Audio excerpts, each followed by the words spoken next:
Bismillahirrahmanirrahim wa salatu wa salamu ala rasulillah. Dans cette vidéo, nous allons continuer la quatrième partie du chapitre 2 qui porte sur l'étude énergétique du mouvement des solides et on va voir de près comment mener cette étude pour le cas d'un système constitué d'un ensemble de corps rigides. Si un système comporte plusieurs corps rigides, il est possible de considérer chaque corps séparément et d'appliquer les principes énergétiques précédents à chacun d'eux, en additionnant les énergies respectives de tous les corps et en prenant en compte le travail de toutes les forces en jeu. Cependant, il faut faire attention aux inter-efforts entre les différents corps du système matériel considéré. En effet, lorsque le système matériel sigma est composé d'un ensemble de n solides indéformables, il est alors possible de calculer son énergie cinétique comme étant la somme des énergies cinétiques de chacun des corps et qui peuvent être calculées en des points différents comme indiqué par la relation 41. Donc EC est égal à la somme de I allant de 1 jusqu'à n de EC SI par rapport à R. Donc I représente l'indice du corps considéré et SI c'est le IM corps appartenant au système matériel sigma considéré.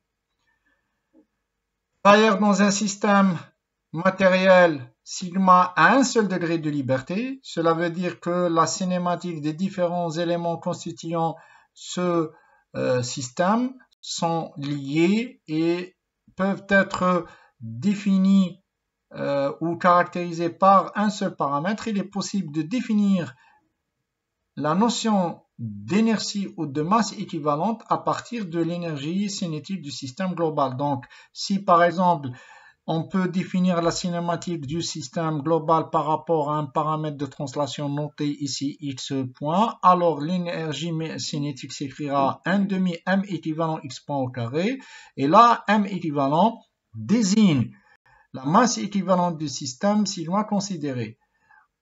D'ailleurs, si on considère que la configuration cinématique du système est caractérisée par un seul paramètre qui est θ, donc son énergie cinétique s'écrira de la façon suivante, 1 demi J équivalent θ point au carré. Dans ce cas-là, J équivalent, c'est une énergie équivalente ramenée au paramètre cinématique θ. Donc c'est une notion très importante, largement utilisée dans l'étude des systèmes d'entraînement ou les systèmes dits groupes motorécepteurs. L'énergie potentielle d'un système matériel est égale à la somme des énergies potentielles de chacun des solides indéformables constituant ce système matériel. On peut écrire donc la relation 42. Donc cette énergie potentielle peut être obtenue en sommant la contribution de chacun des corps SI appartenant au système matériel sigma considéré et cette énergie doit être définie par une référence, par rapport à une référence commune pour le système global défini dans le repère grand R. Donc cette référence doit être la même pour tous les corps appartenant au système sigma. Sur la base de l'énergie cinétique et de l'énergie potentielle qu'on vient de définir, il est possible de définir l'énergie mécanique de l'ensemble du système sigma comme étant la somme de l'énergie cinétique évaluée en utilisant la relation 41 et l'énergie potentielle évaluée en utilisant la relation 42. Sur la base de ces quantités énergétiques, EC, EP, EM, il est possible de reprendre les théorèmes énergétiques vus dans les sections précédentes, comme on va le voir dans les prochaines diapos. Ayant calculé les différentes énergies d'un système mécanique, l'énergie cinétique ou l'énergie potentielle, il est possible d'énoncer quelques théorèmes énergétiques. On commencera par le théorème de l'énergie cinétique. Alors, pour un système matériel sigma constitué d'un ensemble de corps rigides en mouvement par rapport à un référentiel grand R, la variation par rapport au temps de l'énergie cinétique du système, elle est égale à la somme de la puissance des actions mécaniques intérieures et de la puissance des actions mécaniques extérieures. Donc, la puissance extérieure est la puissance développée par les efforts extérieurs, qu'ils soient conservatifs ou non. Par ailleurs, la puissance intérieure est celle développée par les efforts intérieurs qui se réduisent généralement à des actions de contact entre les différents solides composant le système sigma. À noter que généralement la puissance des actions intérieures de contact entre les différents solides, donc P intérieur, est nulle lorsqu'il n'y a pas de frottement ou de glissement, ce qui simplifie considérablement l'utilisation de ce théorème.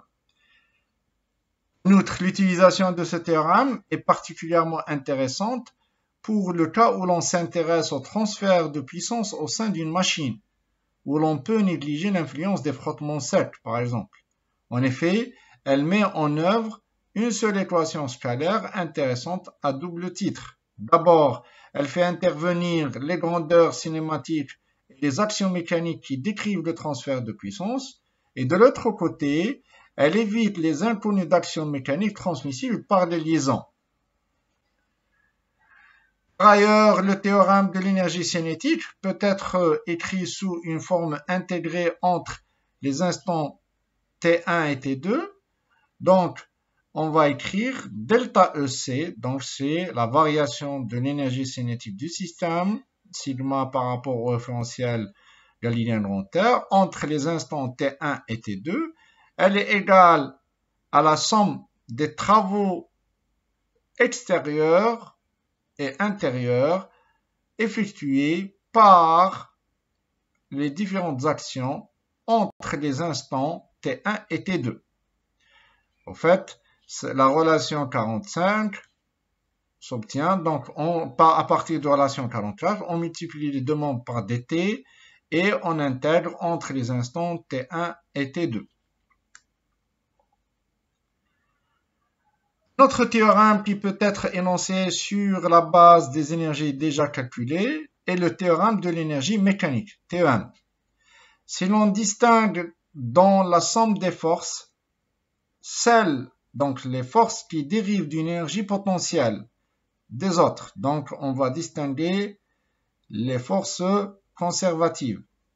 Alors, pour un système matériel sigma, constitué d'un ensemble de corps rigides, on peut établir le théorème de l'énergie mécanique suivant, décrit par la relation 46. Il stipule que la variation par rapport au temps de l'énergie mécanique, attention, ici c'est l'énergie mécanique et non pas l'énergie cinétique, elle est égale à la somme des puissances intérieures non conservatives et la puissance extérieure non conservative des actions mécaniques non conservatives appliquées au système. Donc, l'énergie mécanique, rappelons d'un système matériel sigma, est la somme des énergies cinétiques et potentielles de tous les corps constituant le système sigma. Elle englobe donc l'énergie potentielle associée aux forces conservatives extérieures et intérieures. Donc, la relation 46 est une réécriture de l'équation 44 où on a préféré transcrire la contribution des actions mécaniques conservatives sous forme d'énergie mécanique. Au lieu de les avoir dans 44 dans la partie puissance, donc dans le second membre, on a préféré l'intégrer dans le premier membre de 46 sous la forme d'une énergie potentielle. Donc, ce sont deux écritures équivalentes. Donc, je reviens sur la remarque faite ici. C'est que le TEC, voire même le TM, sont des théorèmes énergétiques particulièrement intéressants dans le contexte où on s'intéresse au transfert de puissance ou d'énergie au sein d'une machine ou d'un groupe motorécepteur. Donc, on a un regroupement d'éléments et donc la configuration du système total peut se ramener à un seul degré de liberté et donc il est possible de s'appuyer dans les écritures des différentes énergies, particulièrement l'énergie cinétique, sur la notion d'énergie équivalente ou de masse équivalente et donc ça permettrait donc d'établir facilement l'équation de mouvement du système et donc déduire les conditions par exemple de démarrage, déduire les conditions de fonctionnement, de stabilité de régime de fonctionnement de ce type de machine. Pour illustrer l'utilisation du théorème de l'énergie cinétique, on va mener l'étude d'un treuil illustré par la figure 16. Il est composé d'un moteur frein entraînant un réducteur.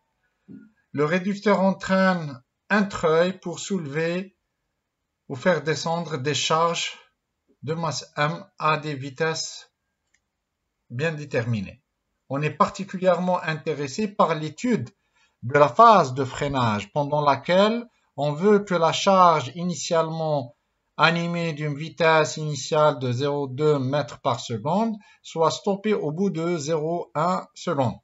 Alors, on désignera par CED le couple équivalent aux forces dissipatives au niveau de, plutôt équivalente, donc ramenée sur l'arbre frein. Donc, il est demandé de déterminer le couple de freinage. Donc, on donne RT, le rayon du treuil. On donne le rapport de réduction R du réducteur. On donne la gravité G et la masse M de la charge à entraîner.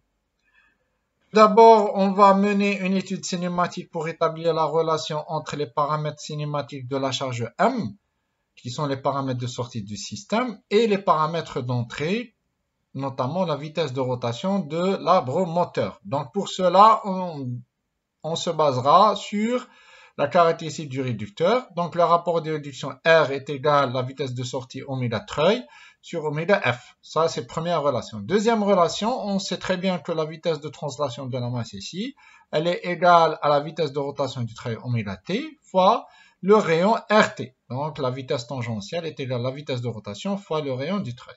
Donc à partir de ces deux relations, il est possible d'établir que la vitesse linéaire V, elle est égale à RT fois R fois oméga F. Cette relation, si on la dérive par rapport au temps, on va obtenir la relation reliant l'accélération de la charge à l'accélération angulaire de l'arbre moteur. Donc dV sur dt est égal à RT fois R fois oméga F. Les valeurs numériques disponibles dans l'énoncé nous permettent d'établir que oméga.f est égal à moins de 200 radians par seconde au carré. Passons maintenant à l'étude énergétique proprement dit. Pour cela, on va isoler l'ensemble matériel considéré par le réducteur, l'ensemble matériel constitué par le réducteur, le treuil et la masse. Donc le moteur, frein, il est extérieur à cet ensemble matériel. Donc le théorème de l'énergie cinétique stipule que la dérivée par rapport au temps de l'énergie cinétique de cet ensemble matériel est égale à la puissance des actions mécaniques extérieures plus la puissance des actions mécaniques intérieures. En ce qui concerne la puissance des actions mécaniques extérieures, elle comporte la contribution du poids et la contribution du couple de freinage. Notons que dans la phase de freinage, la masse ou le poids joue le rôle d'une action motrice.